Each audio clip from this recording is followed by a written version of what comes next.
Before I start, I just want to thank you, António Guterres, for speaking so clearly about the climate crisis. It brings a lot of hope to people. For 25 years, countless of people have stood in front of the United Nations climate conferences, asking our nation's leaders to stop the emissions. But clearly, this has not worked, since the emissions just continue to rise. So I will not ask them anything. Instead, I will ask the people around the world to realize that our political leaders have failed us.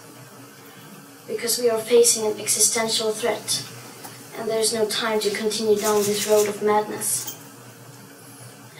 Rich countries like Sweden need to start reducing emissions by at least 15% every year to stay below a 2-degree warming target. You would think the media and every one of our leaders would be talking about nothing else, but they never even mention it.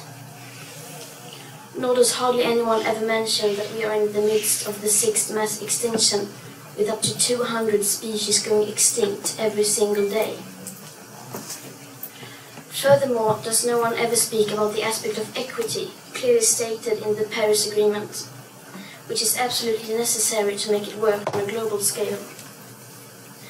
That means that rich countries, like mine, need to get down to 0 emissions within 6 to 12 years with today's emission speed.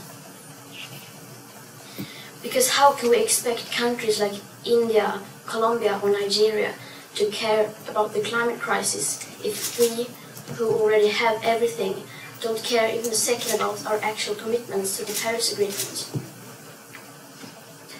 So when school started in August this year, I sat myself down on the ground outside the Swedish Parliament. I school striked for the climate. Some people say that I should be in school instead.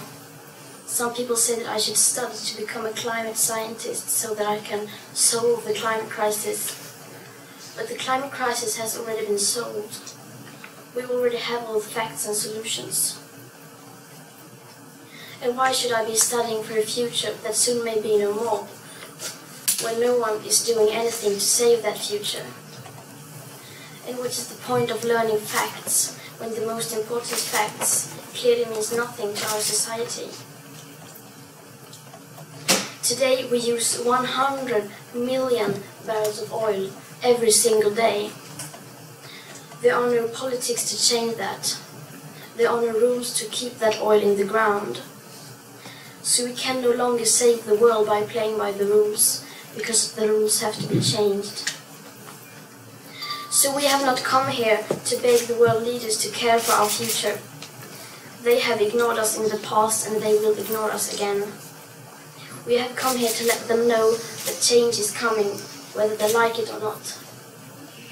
The people will rise to the challenge. And since our leaders are behaving like children, we will have to take the responsibility they should have taken long ago. Thank you.